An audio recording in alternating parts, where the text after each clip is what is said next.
presente libertad. En este video hablaremos sobre la importancia de la separación de Panamá y Colombia y el papel que jugó Estados Unidos en ella.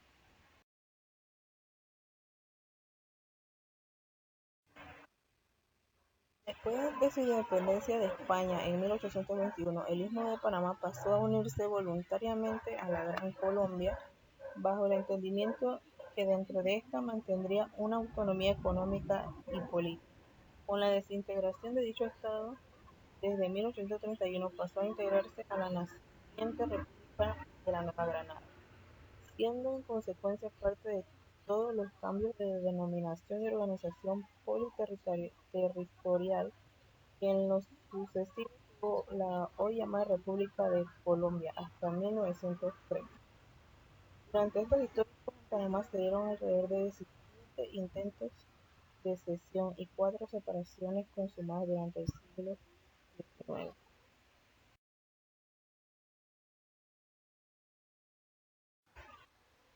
La separación de Panamá de Colombia fue un acontecimiento ocurrido el 3 de noviembre de 1903 y su consecuencia más inmediata fue la creación de la República de Panamá. El hecho se produjo tras el fin de la Guerra de los Mil Días, un enfrentamiento bélico entre los liberales y conservadores colombianos. La zona del Istmo de Panamá había formado parte de Colombia en cualquiera de sus denominaciones. Desde su independencia en 1821, su estatus dentro del país fue variando desde departamento a estado federal.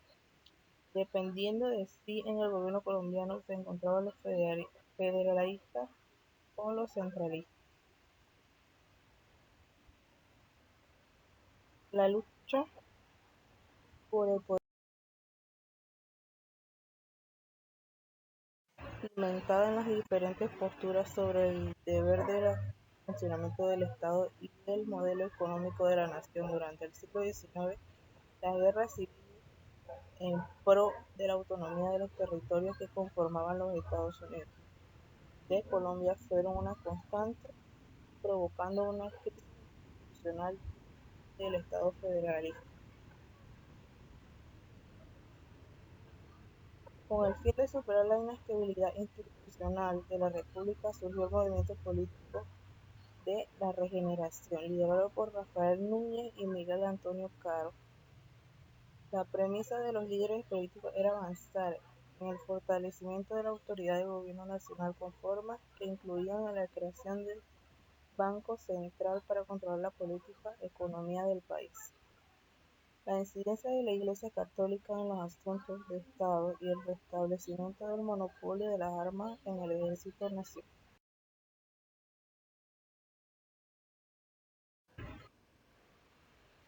La Guerra de los Mil Días, que inició en octubre de 1899 y terminó en noviembre de 1902, fue la más trágica de las confrontaciones civiles que vivió Colombia y determinó la constitución de la nación y consolidación del Estado colombiano, como se le conoce hoy en día.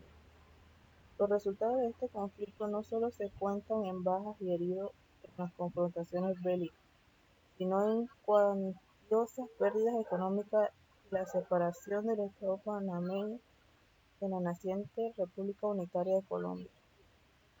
Esta última situación fue producto del inconformismo de las élites panameñas con las decisiones del gobierno central. Las consecuencias económicas de la confrontación armada y la injerencia de los Estados Unidos en el proceso separatista para asegurar su inversión en la construcción del canal interoceánico. Así se presentó en el siguiente.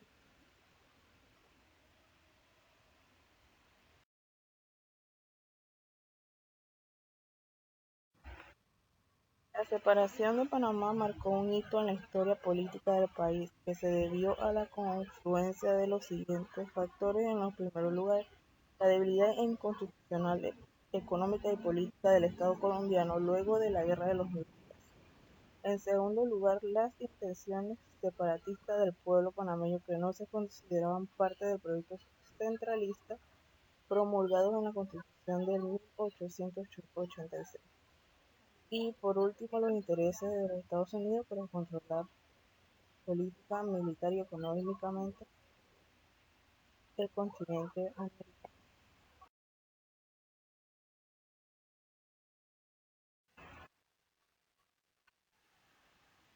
En esa época, Estados Unidos era una potencia emergente que venía de quedarse con el control de Puerto Rico y Cuba, y que supo leer la crisis interna colombiana con su gran oportunidad.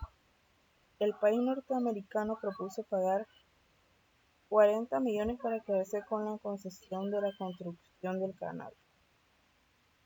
Ese acuerdo se materializó con el contrato Herrenheim entre Colombia y Estados Unidos, en el que se establecían las pautas de la concesión y que fue pactado entre el secretario de los Estados Unidos, John Hay, y el ministro colombiano Thomas Herrera.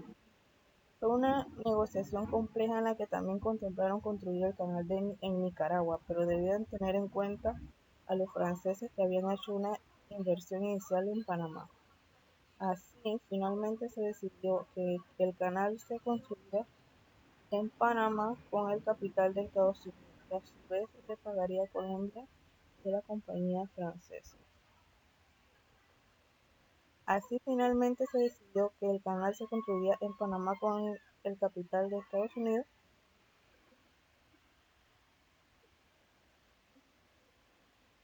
El 5 de agosto de 1903, el gobierno colombiano, luego de que el Congreso objetara varios puntos del tratado bajo el argumento de que violaba la soberanía del país, informó que lo rechazaba.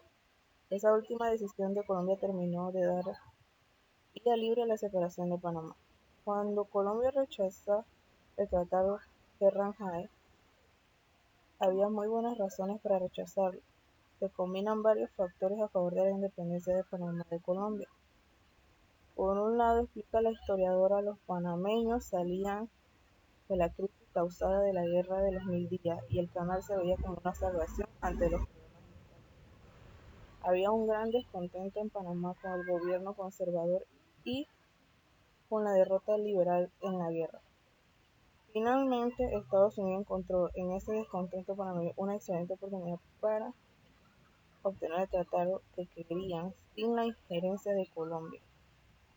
Y es ahí cuando Panamá hizo caso omiso al rechazo del tratado y en alianza con Estados Unidos dijo que intervendría si había represalia militar en Colombia. Declaró su independencia el 3 de noviembre de 1913.